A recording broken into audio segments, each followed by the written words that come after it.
empty? That's the question. That's two questions, actually. That's Brazier, Monday to Thursday, 4 till 6 on GB News. Hello, I'm Patrick Christie's. And I'm Mercy Moroki. Make sure that you join us Monday to Thursday, 10 a.m. until midday, right here on GB News for To The Point. We're not afraid to talk about the topics that matter to you or the big topics that always matter. We cover absolutely everything, from the breaking political stories of the day to law and order, what's going on in the channel. We're not afraid to hold people to account. We always make sure we include your views on our show. Indeed, if you're thinking it, you can guarantee that we're saying it. So make sure you join the conversation with us, 10 a.m. until midday, Monday to Thursday, for To The Point on GB News. I'm Dan Wootton. Join me Monday to Thursday from 9 to 11 for the feistiest and most fun news debate on TV, where free speech reigns. I'll bring you a sharp take on the day's biggest stories, bombshell newsmaker interviews, and A-list guests. And I guarantee you, no spin, no bias, no censorship, and no reason to go to bed. That's Dan Wootton tonight, Monday to Thursdays from 9 on GB News.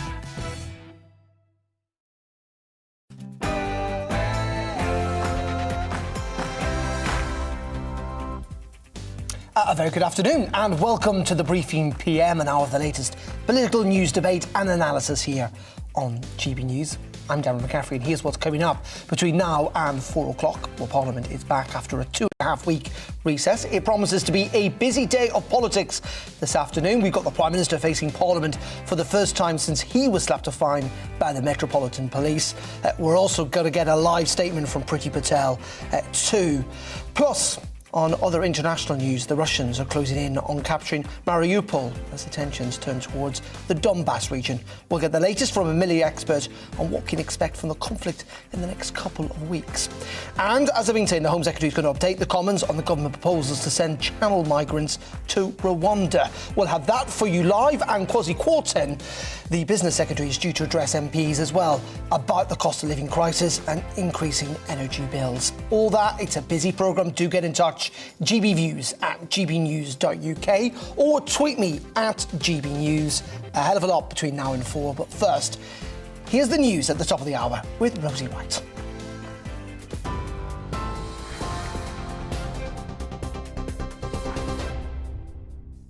Good afternoon, it's just 1 minute past 3. I'm Rosie Wright, here to keep you up to date on GB News. MPs have been granted a vote on whether the Prime Minister misled Parliament over parties held in Downing Street.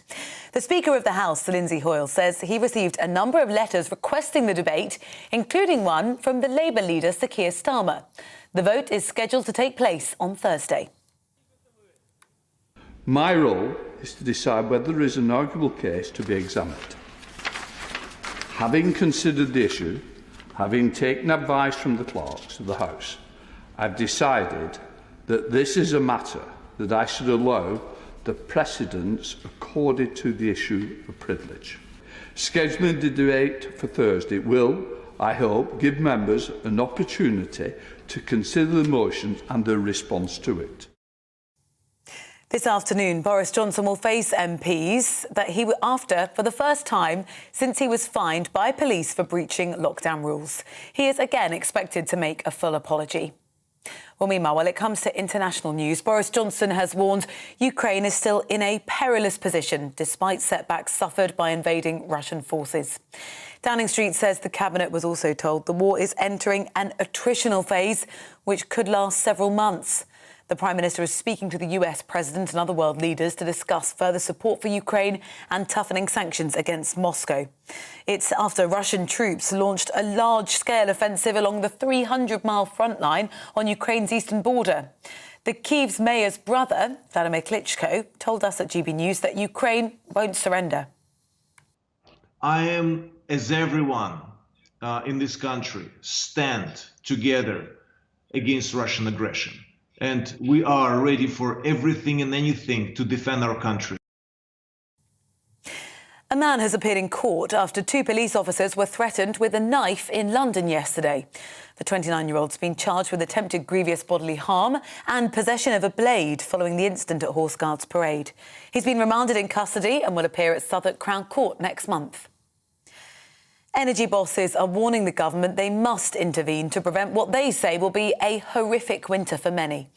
At a committee hearing this morning, the chief executive of Scottish Power explained how his company received 8,000 calls to their helpline last week, calls from families struggling to pay their bills.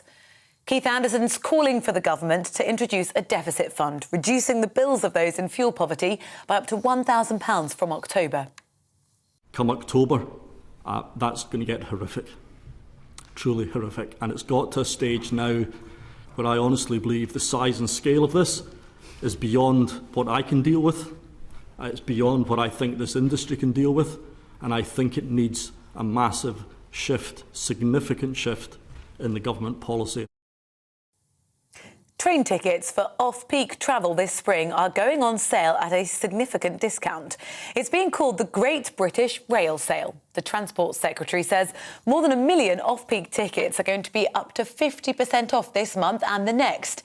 The sale is thought to be the first of its kind, and it's part of a bid to help passengers with rising costs of living and encourage people back onto the trains. This is GB News. We'll bring you more as it happens. Now let's head back to the briefing with Darren.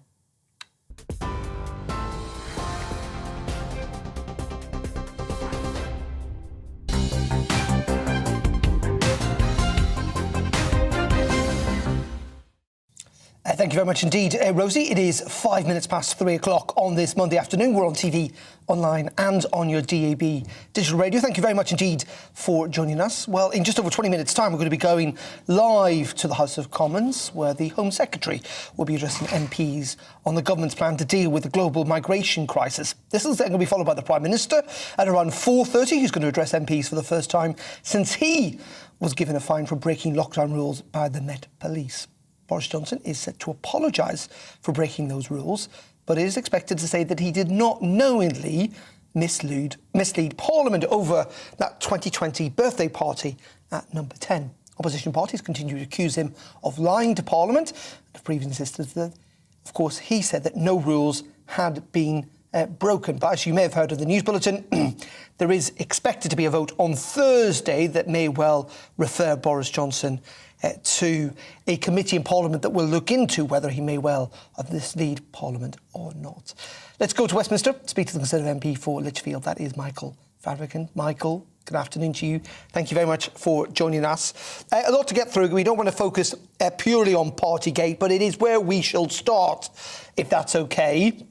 Your colleague, the Northern Ireland Secretary this morning, was essentially trying to say that these fines, or the fine the Prime Minister has faced personally, is akin to a speeding ticket or a parking fine. Is that how you see it? Well, technically, he's correct. It is. It's a fixed penalty notice. But clearly, it's a lot more serious than that, because I think if the Prime Minister had been caught for speeding, nobody would be calling for his resignation. But having said that, I mean, I personally believe that he genuinely did not know he was breaking any rules, because he didn't go out to an event and party like famously two broadcasters from Sky News did. And I'm very curious to know whether they're going to get fixed penalty notices. But he operated from within his work premises.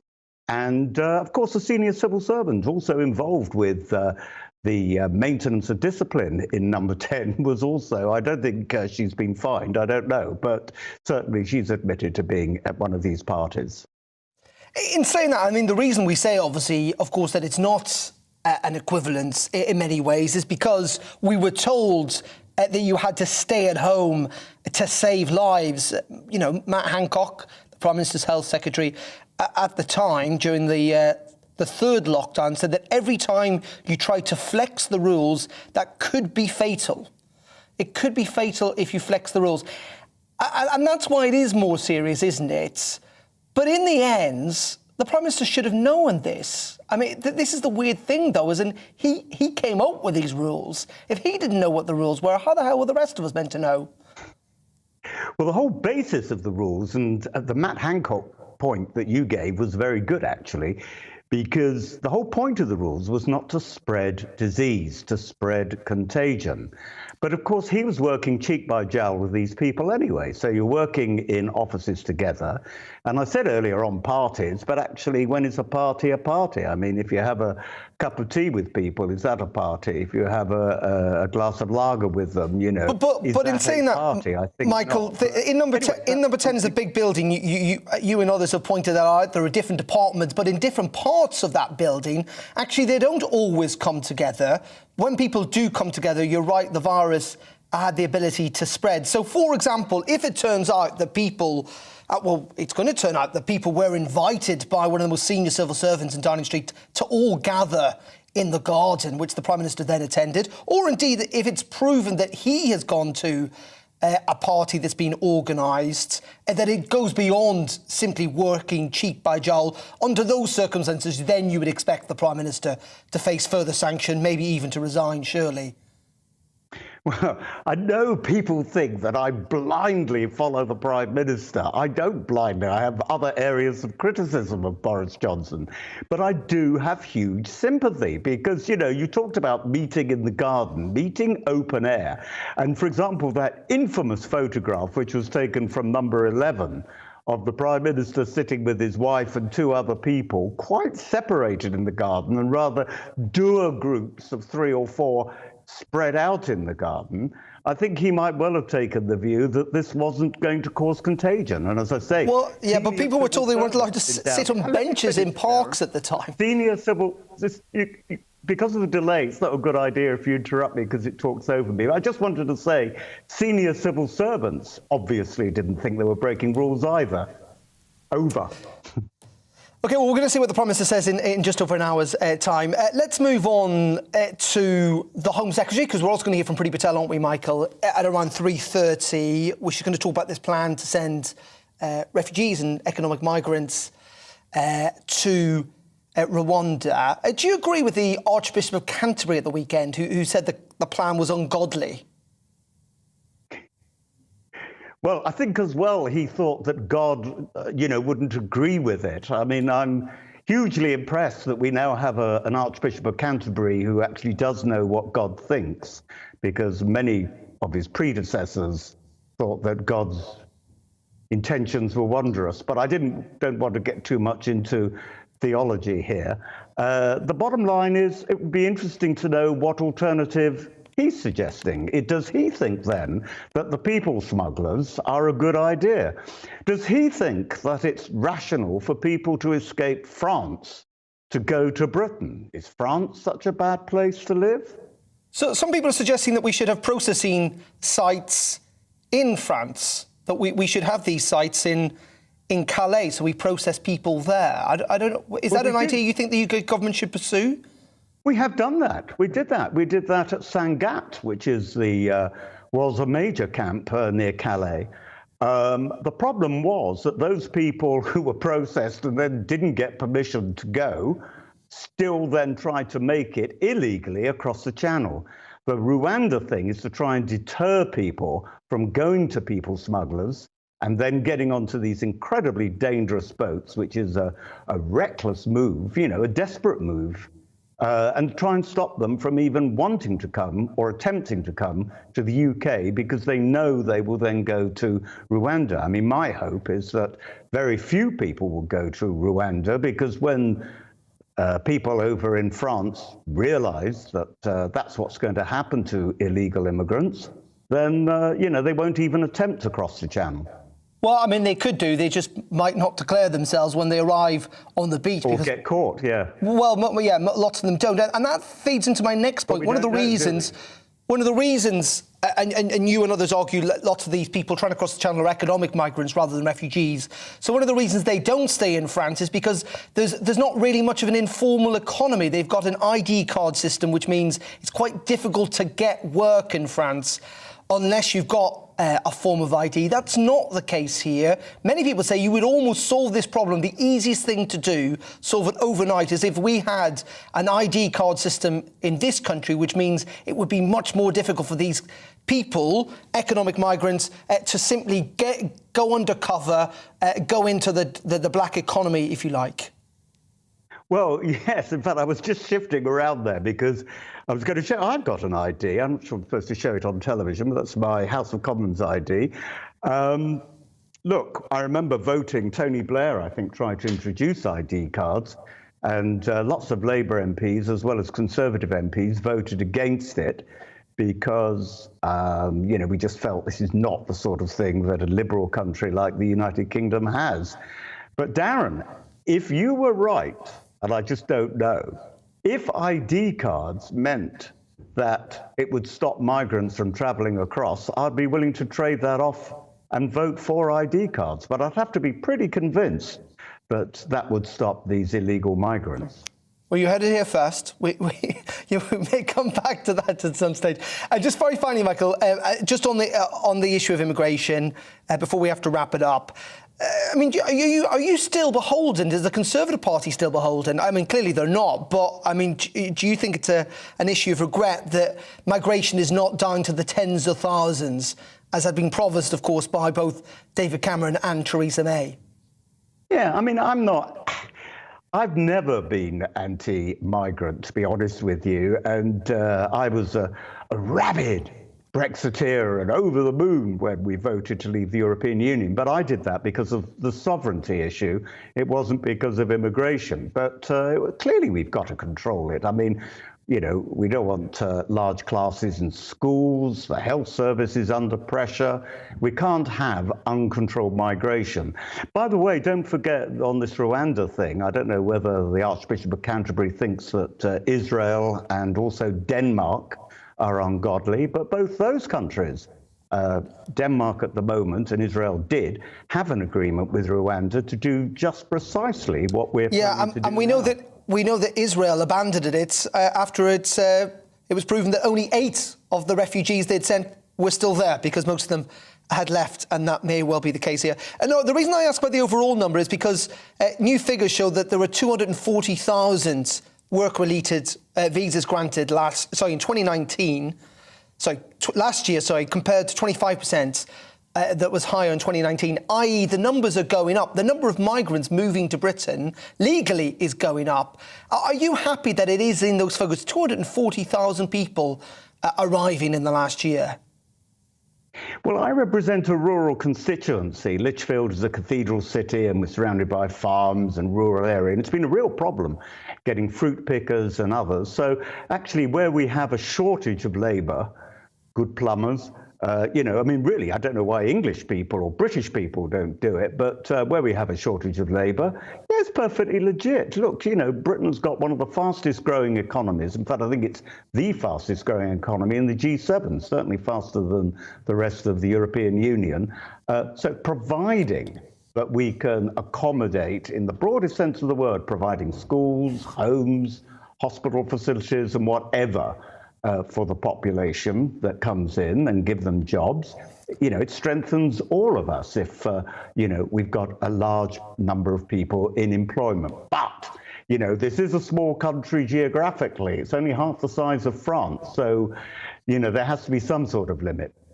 OK, I'm just going to, on the economic growth, I think that was for 2 quarters last year. Certainly in the first quarter this year, it can claim to be the fastest growing economy in Europe, or indeed in the G7, given how slow growth was. And the IMF in the last half an hour have issued new predictions for next year, which the UK will be the worst performing economy in the G20, just above Russia, apparently. There we go. But have a look into that, Michael. We'll come back to talk to you again. As always, thank you very much indeed for joining us, Michael Fabricant there, joining us from the House of Commons. Thank you.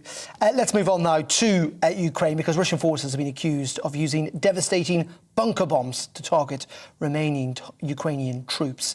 That's according to Kyiv officials. It comes as Putin's forces attacked along a broad line in eastern Ukraine today as part of a full-scale ground offensive to take control of the country's eastern industrial heartland. That's the Donbass region, which Ukrainian officials have called a new phase of the war. It comes as number 10 has confirmed that Boris Johnson will hand Stormer armoured missile launchers to Ukraine to help combat Russia's latest offensive in that part of the country. Well, joining me now is the former British Army officer and chemical weapons expert, Hamish de Bretton-Gordon.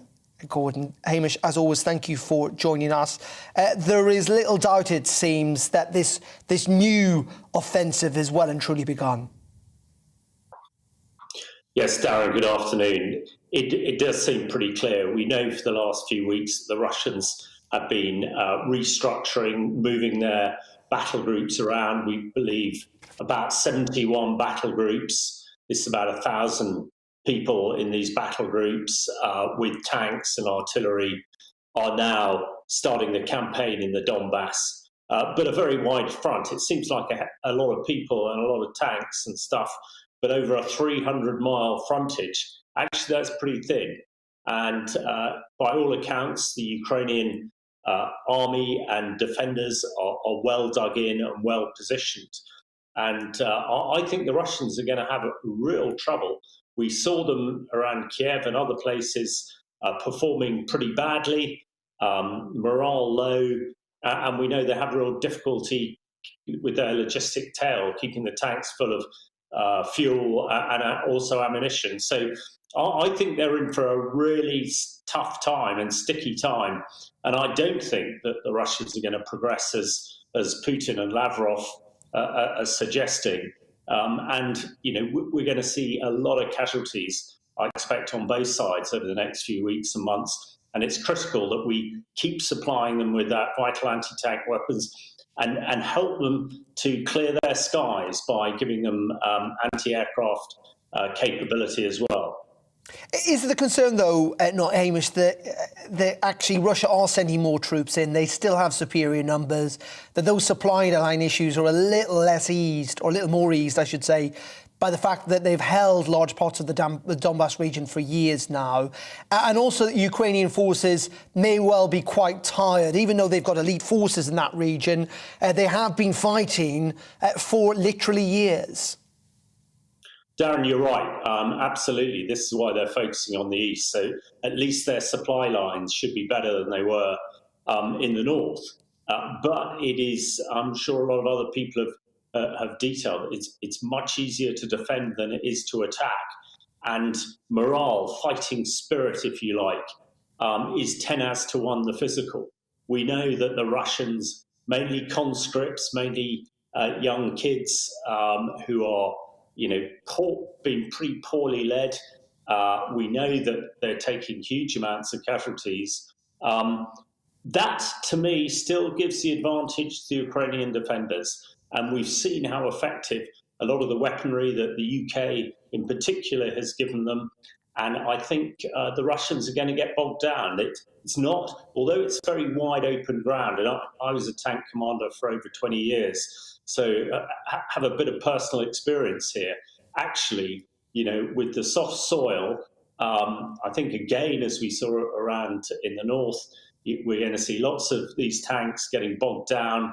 And when things start going badly, if your morale's not good, that's when you turn and run. So I think the Russians are in for a really tough time, and I'm really confident in the Ukraine military. They've done and the civilians done a fantastic job of resisting so far. And let's hope they can hold the Russians, because what we must do is get Putin to the negotiation table to find a peace before he completely flattens Mariupol and kills the remaining civilians there, and then gets involved in similar attacks in cities in the Donbass. And just very finally and quickly, if you can as well, just talk to us about what these Storm or armoured missile launchers are, and as you say, why they're so badly needed. Well, the Stormers vehicles that we're about to give, again, really high quality equipment. Presumably, we're also training people to do them, but highly accurate missiles that are going to help from a distance take out a lot of that Russian armour and aircraft. So really key and important.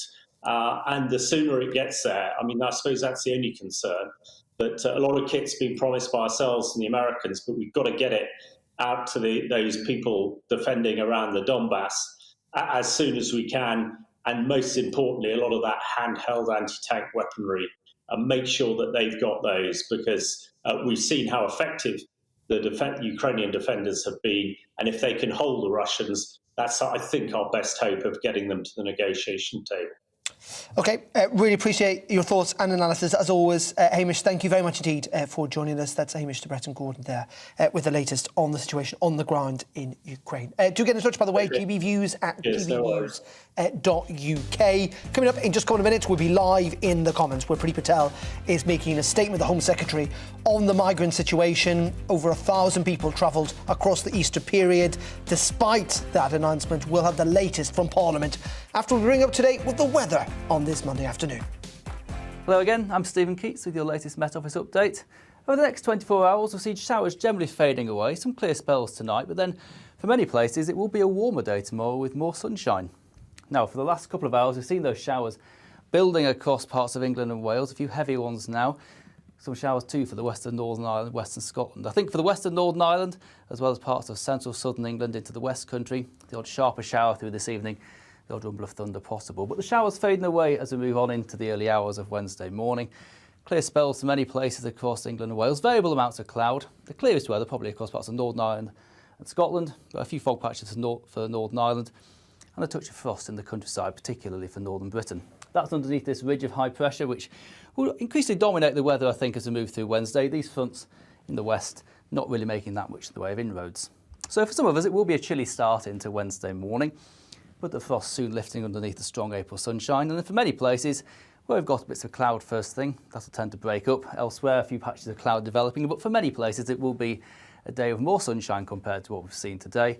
Just 1 or 2 showers for parts of Wales and Western England. And for many places, it will be warmer, although cooler along that east coast with the breeze coming in off the sea. Now, skipping ahead towards Thursday, and not a great deal of change all in all. A bit more cloud perhaps coming in from the east through the day, particularly affecting some eastern coasts of both northeast Scotland and northeast England. Elsewhere, again, sunny spells, areas of cloud milling around from time to time, but a predominantly dry picture with temperatures in the mid-teens. For the end of the week, then, we've got low pressure down towards the south, bringing some very disturbed weather to parts of Spain, France and the western Mediterranean. High pressure to the north, and the net effect of that is brisk easterly flow across the UK, which will bring in air that's not desperately cold, but when it's coming in off the North Sea, feeding in quite a bit of cloud as well. So eastern areas generally cloudier, western areas generally sunniest, and western areas also warmest. Take care.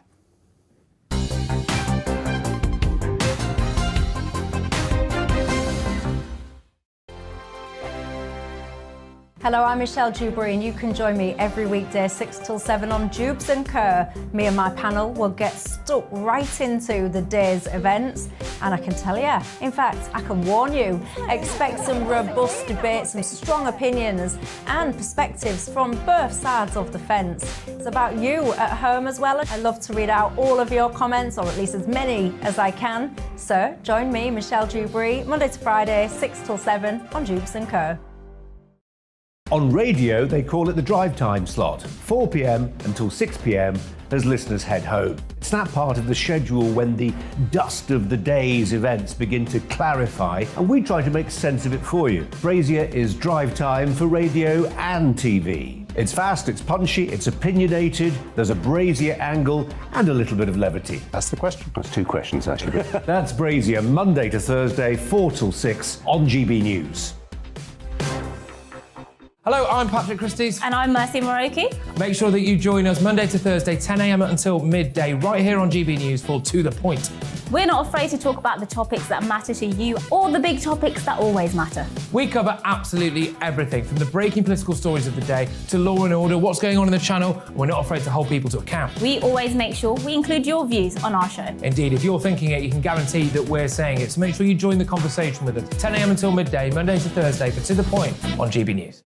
I'm Dan Wootton. Join me Monday to Thursday from 9 to 11 for the feistiest and most fun news debate on TV, where free speech reigns. I'll bring you a sharp take on the day's biggest stories, bombshell newsmaker interviews, and A-list guests. And I guarantee you, no spin, no bias, no censorship, and no reason to go to bed. That's Dan Wootton tonight, Monday to Thursdays from 9 on GB News. Where would you like to go? Just take me to the studio, please, Matt. You know where you're going. I've got a show to do. Friday Night Feast on GB News, 7 p.m. And it's like nothing you've ever seen before. We take a different angle on the week's biggest news stories. The viewers and listeners set me some absolutely mad challenges to do. We tried to rehome a rescue dog. And yes, there's some other wacky stuff in there as well. I feel like I could take on the world. Well, that's that. Friday Night Feast with me, Patrick Christie's, every Friday, 7 till 9 p.m. on GB News. Be there. Every night at 11 on GB News, we bring you the next day's stories the day before. It's basically like time travel. If it's a big story, we'll cover it, guaranteed. But we'll also have some fun along the way. Big opinions, big laughs. Sometimes big hair. This is Headliners, the paper review show that won't send you to sleep like the others will. 11 p.m, 7 nights a week. Join us.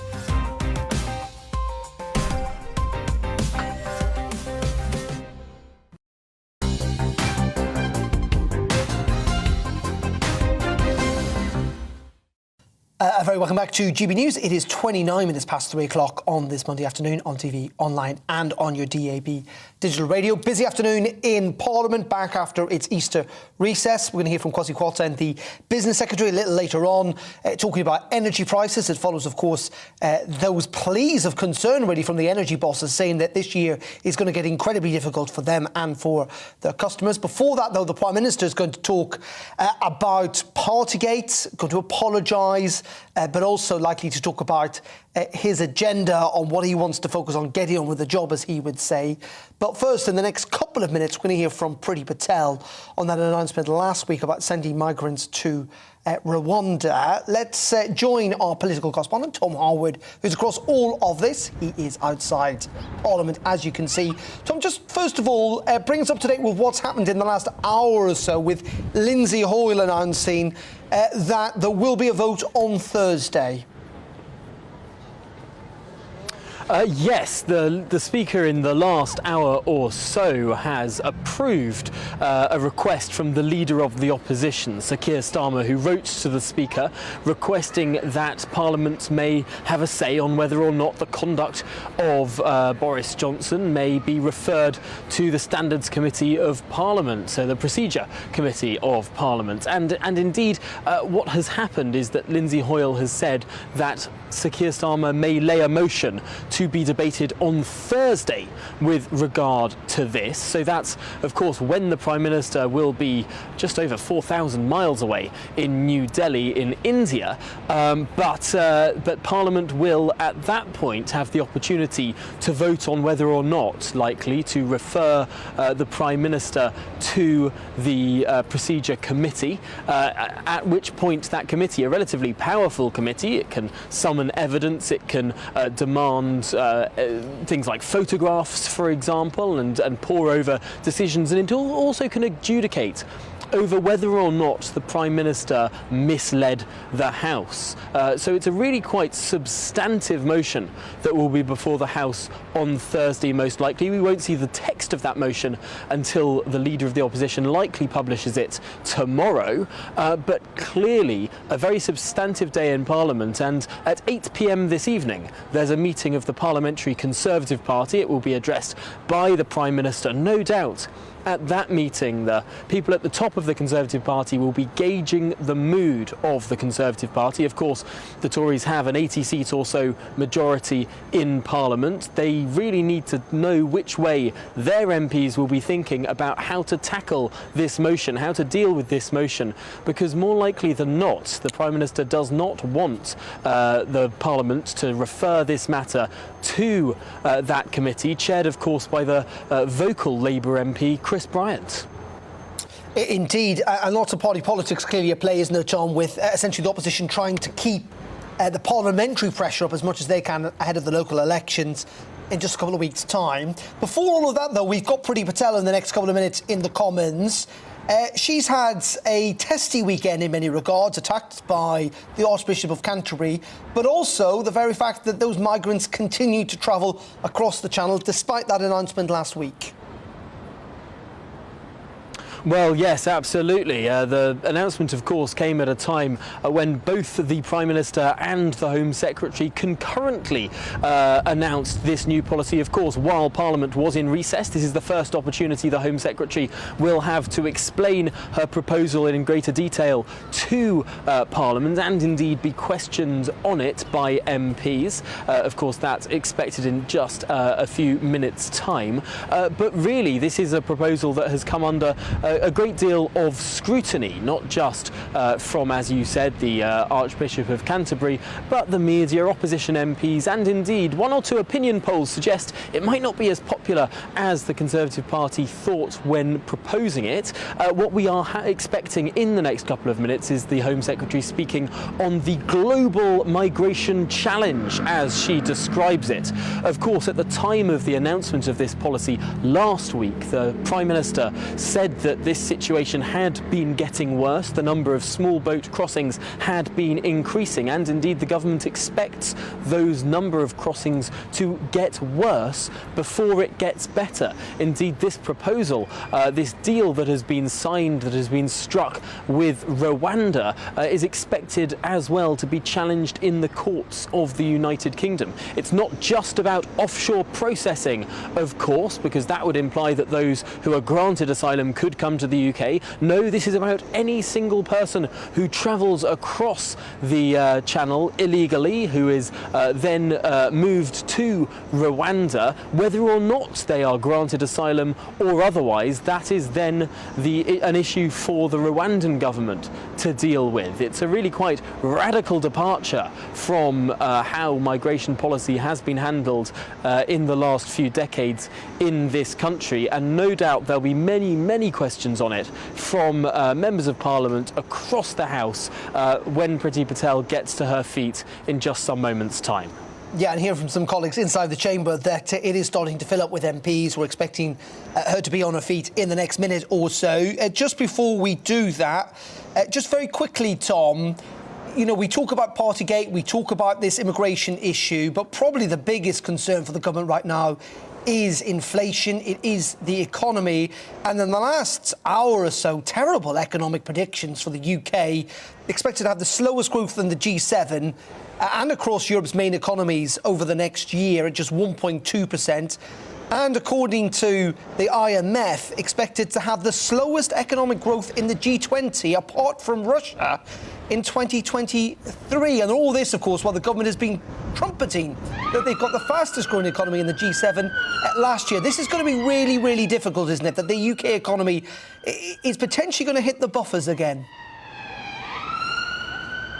Absolutely, an absolute turnaround. I'd heard some people worried that it may well dip into recession for a quarter or two. Indeed, what we are seeing now is a perfect storm, really. The incredibly high inflation that we're experiencing, the strong growth that the country experienced last year petering out, of course, taxes being raised on businesses and on individuals. That does nothing to help economic growth in this country. And of course, no doubt the sanctions that are being placed on Russia, quite justifiably by this country, do go further than the sanctions that many other countries are placing. And of course, sanctions work both ways. So yes, a very torrid time expected for the UK economy, and very tricky for the Conservative Party, a party that has, for the last decade plus, traded on its reputation on the economy.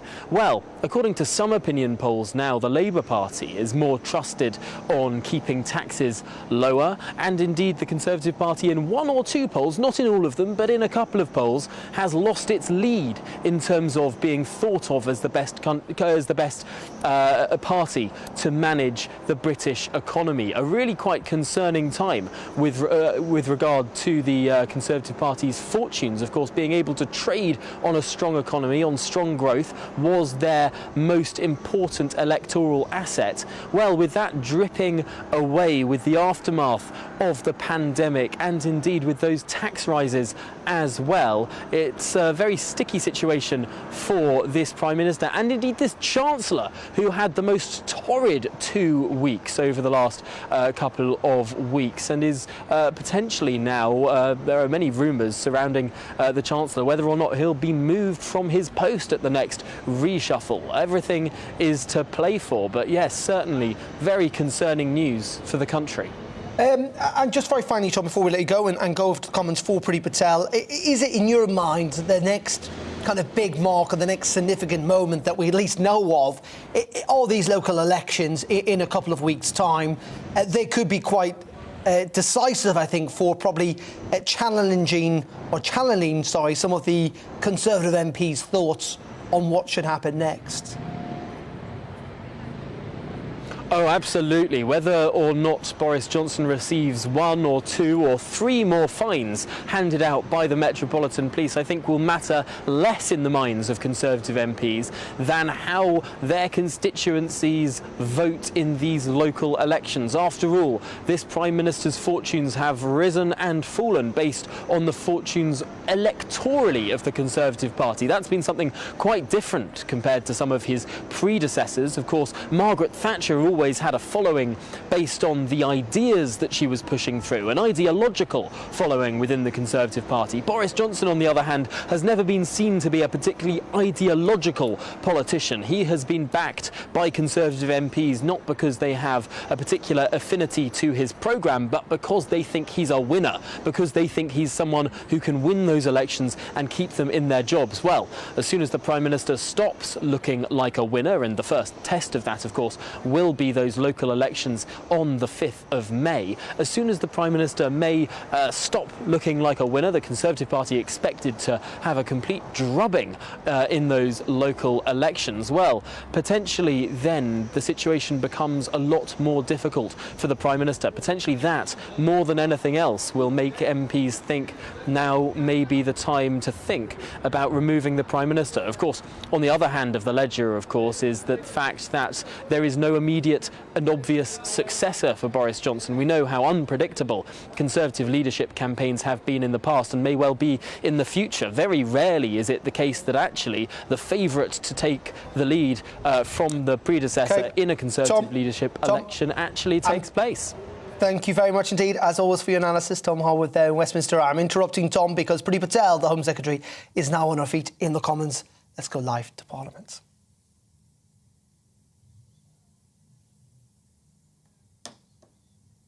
I think we are hopefully going to go to Priti Patel. She is on her feet talking about the Rwanda migration plan. We cannot focus our support on those who need it most, or effectively control our borders without tackling illegal migration, which, Mr. Speaker, is facilitated by people smugglers, serious organised criminals that profit from human misery, who do not care about people drowning in the Channel or suffocating in the back of containers. We must break their lethal and evil business model by removing the demand for their repugnant activities. This type of illegal migration puts unsustainable pressures on our public services and local communities.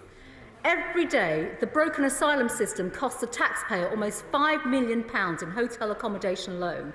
The cost of the asylum system is the highest in over 2 decades at over £1.5 billion. And as the Prime Minister, Mr. Speaker, said last week, we cannot sustain a parallel illegal system. Our compassion may be infinite, but our capacity to help people is not. But this is why the new plan for immigration and its legislative vehicle, the National Anti-Borders Bill, are so vital. And once again, I urge honourable members, but also members in the other place, to follow this elected House in backing the bill. At the heart of this government's approach is a simple principle, Mr. Speaker: fairness. Access to the UK's asylum system should be based on need, not on the ability to pay people smugglers. Mr. Speaker, more than 80 million people around the world are displaced. Others are on the move because they want a better life. There is a global migration crisis that demands innovative and international solutions, and this government is taking firm action. When I published the new plan for immigration back in March last year, we set out 3 very clear objectives: to increase the fairness and efficacy of our system so that we can better protect and support those in genuine need of asylum; to deter illegal and dangerous routes of entry to the UK, thereby breaking the business model of criminal smuggling networks and protecting the lives of those they endanger; and, Mr. Speaker, to remove more easily from the UK those with no right to be here. The Ministry of Defence has taken command of small boat operations in the Channel. Every small boat incident will be investigated to determine who piloted the boat and could therefore be liable for prosecution. These reforms are a truly cross-government effort, including the Home Office, the MOD, the Crown Prosecution Service, Border Force and the Ministry of Justice. A nationwide dispersal system will be introduced so that asylum pressures are more equally spread across local authorities. Currently, 53% of local authorities in England, Scotland and Wales do not accommodate asylum seekers under the dispersal system. It is simply unfair that a national burden should be felt disproportionately by certain areas of the country. For the first time, Mr. Speaker, the government is building asylum reception centres to end the practice of housing asylum seekers in expensive hotels. A new reception centre in Linton upon Ouse in North Yorkshire will open shortly. Far from being outlandish, as some of the opposition have commented, asylum reception centres are already operational in safe EU countries, such as Greece, Mr. Speaker. And, Mr. Speaker, they're funded by the EU. And just last week, I signed a new world-leading migration and economic development partnership with Rwanda. Under this partnership, those who travel to the UK by illegal and dangerous routes, including by small boats across the Channel, may be relocated to Rwanda, where they will have their asylum claims considered. Those in need of protection will be given up to 5 years of support, including education and employment training, help with integration, accommodation, healthcare, so that they can thrive there, Mr. Speaker. The UK is supporting this investment in Rwanda over 5 years, boosting the Rwandan economy and increasing the opportunities of people living there, further cementing the trading and diplomatic relationship between our countries. Mr. Speaker, this is a bespoke international agreement reached last week with Rwanda. I came to Parliament as soon as was reasonably practical following the conclusion of that agreement. This agreement is comparable with all our domestic and international legal obligations. Rwanda is a state party to the 1951 United Nations Refugee Convention and the 7 core United Nations Human Rights Convention and has a strong system for refugee resettlement. The United Nations has used Rwanda for several years to relocate refugees, Mr. Speaker. And, of course, Mr. Speaker, it was the European Union who first funded this. This agreement deals a major blow to the people smugglers and their evil trade in human cargo. Everyone who is considered for relocation will be screened and interviewed, including an age assessment, and have access to legal services. Mr. Speaker, in relation to accounting officer advice, contrary to reports in the newspapers, the Permanent Secretary did not oppose this agreement nor assert that it is poor value for money. Rather, he stated in his role as accounting officer that the policy is regular, proper and feasible, but there is not currently sufficient evidence to demonstrate value for money. It is the job of ministers to take decisions, Mr. Speaker, and it is the job of ministers, Mr. Speaker, more often than not, to take tough decisions in the interest of our country.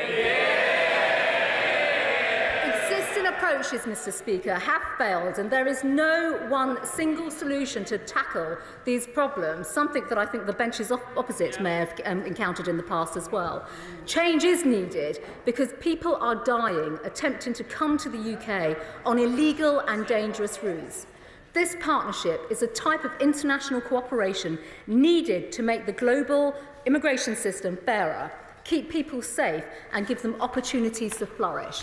This will help break the people smugglers' business model and prevent the loss of life while ensuring protection for those who are genuinely vulnerable.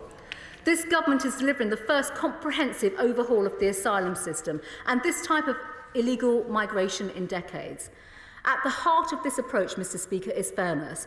Access to the UK's asylum system must be based on need, not the ability to pay people smugglers. And the demands on the current system, the cost of British taxpayers and the scandalous abuses are increasing. The British public have rightly had enough.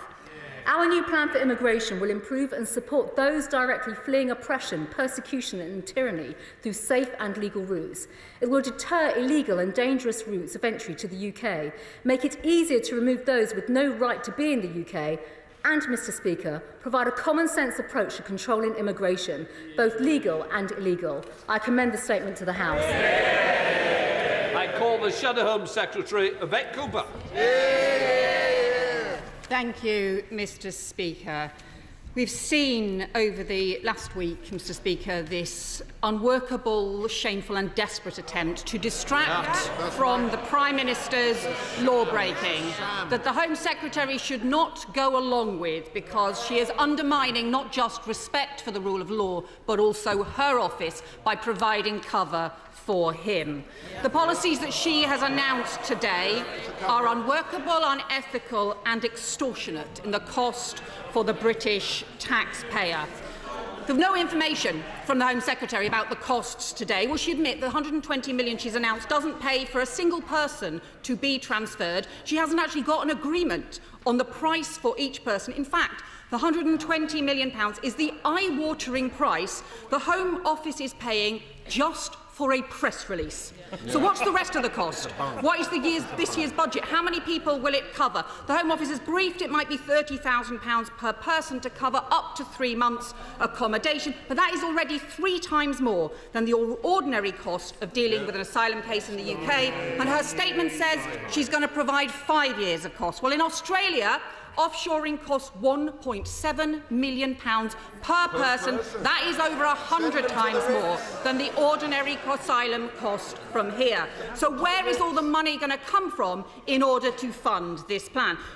She says she's going to save money on hotels, but the only reason we're paying a fortune in hotel costs is because the Home Office decision-making has totally collapsed. On her watch, Home Office are only taking 14,000 initial asylum decisions a year. That is half what they were doing 5 years ago, half. Taking fewer decisions than Belgium, Netherlands, Austria, never mind France and Germany. So the costs to the UK taxpayer have soared by hundreds of millions of pounds because she isn't capable of taking the basic asylum decisions. And because she's not capable of taking those decisions, she is trying to pay Rwanda to take those decisions instead. Whether people are refugees or not, whether they are victims of modern slavery or not, whether they have family in the UK, whether they've come from Afghanistan, Syria or even Ukraine. She is asking them to do the job that she is not capable of.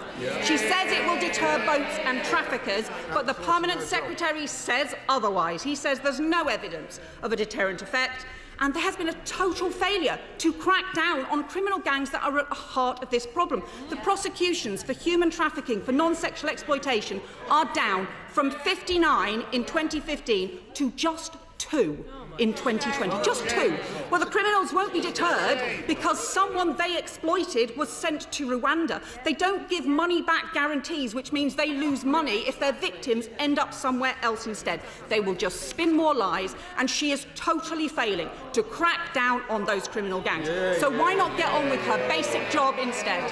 Properly crack down on human traffickers. Do the serious work with France and Belgium to prevent the boats setting off instead. She didn't even mention in this statement, and make decisions fast. The Home Secretary is just using this policy to distract from years of failure. She promised 3 years ago to halve the number of crossings, and instead they have increased tenfold. And this will make it worse for trafficking. The top police chief and modern slavery commissioner has said her legislation will make it harder to prosecute traffickers. When Israel tried paying Rwanda to take refugees and asylum seekers a few years ago, independent reports showed it increased people smuggling and increased the action of the criminal gangs. And that is the damage she is doing. She is making it easier for the criminal gangs and harder for those who need support. At a time when people across our country have come forward to help those who are fleeing Ukraine, to help desperate refugees, instead of working properly with other countries, the Home Secretary is doing the opposite. All she is doing is making it easier for the criminal gangs. So will she tell us the facts, the real costs of this policy, the real damage it's going to do to human trafficking and people smugglers, and come clean with the public and come clean with the House? Home Secretary. Thank you, Mr. Speaker. Well, Mr. Speaker, I should just say that response was just somewhat wholly predictable, if I may say so. And I think it's important just to say to everyone in the House right now, you cannot put a price on saving human lives. And I think everyone will respect that completely.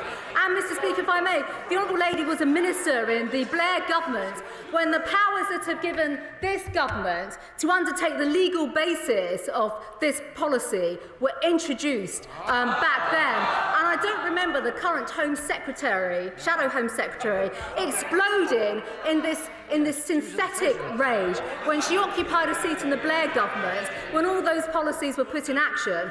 And those, Mr. Speaker, were acts passed in 1999, 2002, 2004 for partnerships in this similar way. By the way, the same partnerships and that were used to put in place the Dublin regulations to return inadmissible asylum seekers to EU member states. And of course, the Honourable Lady has gone on the record multiple times to attack the government for leaving those regulations, while at the same time calling for a replacement to be put in place. Now she's attacking the government for using the very powers that only a few weeks ago she was saying that we still could be using if we hadn't left the EU. I think, quite frankly, Mr. Speaker, what we've seen today from the party opposite and from the Honourable Lady is, quite frankly, their absolute inability to understand this issue, this differentiation between legal migration and illegal migration. They should be honest about their policies. Their position is to stand for open borders and uncontrolled immigration. And, Mr. Speaker, if I may just go even further, I mean, there you go. That is the Home Secretary, Priti Patel, speaking in the Commons about that plan to send asylum claims, immigrants, refugees to Rwanda. The Home Secretary saying that changes are needed because people are dying on dangerous and illegal routes, and that this government has delivered a comprehensive overhaul of the asylum system. But Yvette Cooper, as you may well have heard, the Shadow Home Secretary, branded the deal as unworkable and an extortionate attempt to distract, she said, from the Prime Minister's law breaking. She said she's using this policy to distract from years of failure. She promised to halve the number of crossings, and instead they've increased tenfold across the English Channel. We'll keep across that, of course, for you this afternoon and bring you more news lines from it as we get it. And we're also expecting, of course, to hear from the Prime Minister in the next hour or so in the Commons, answer questions on Partygate and other issues. Just to say, lots of you have been getting in touch just before you go. gbviews at gbnews.uk. Dee says, I'm getting so sick of these mostly Labour MPs, as well as many Remainers, giving their sanctimonious views on Boris. I can't help thinking that this is not very much, or is very much politically motivated to turn people against him. James says, we don't care, we ain't interested, it's going nowhere. Fed up about hearing about Boris Johnson, we must get on with our lives. And Gary says, it's not like a parking fine. The police at the time were telling people on Mulga Beach to go home, you're killing people. A parking fine? I don't think so. As always, to get in touch, gbviews at gbnews.uk. OK, that's it from me for today. I'm back again tomorrow at 3. Up next, it's Alistair Stewart standing in for Colin Brazier. But first, here's the weather. Hello again, I'm Stephen Keats with your latest Met Office update. Over the next 24 hours, we'll see showers generally fading away, some clear spells tonight, but then for many places it will be a warmer day tomorrow with more sunshine. Now, for the last couple of hours, we've seen those showers building across parts of England and Wales, a few heavier ones now. Some showers too for the Western Northern Ireland, Western Scotland. I think for the Western Northern Ireland, as well as parts of central southern England into the West Country, the odd sharper shower through this evening, the odd rumble of thunder possible. But the showers fading away as we move on into the early hours of Wednesday morning. Clear spells to many places across England and Wales. Variable amounts of cloud. The clearest weather probably across parts of Northern Ireland and Scotland. Got a few fog patches for Northern Ireland.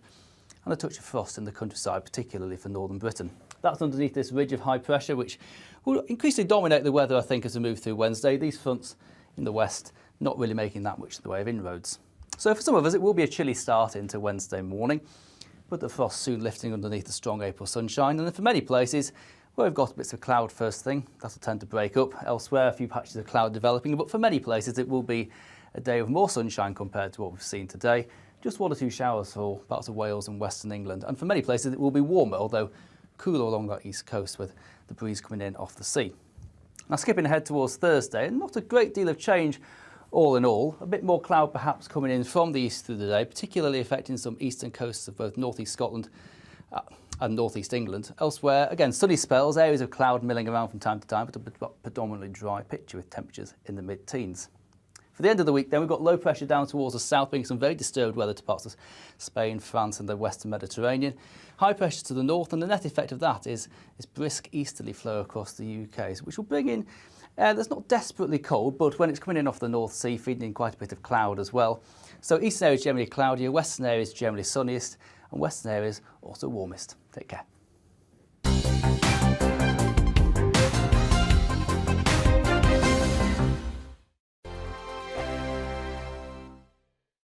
Hello, I'm Michelle Dewberry, and you can join me every weekday 6 till 7 on Jubes and Kerr. Me and my panel will get stuck right into the day's events, and I can tell you, in fact, I can warn you, expect some robust debates, some strong opinions and perspectives from both sides of the fence. It's about you at home as well. I love to read out all of your comments, or at least as many as I can. So join me, Michelle Dewberry, Monday to Friday, 6 till 7 on Jubes and Kerr. On radio, they call it the drive time slot.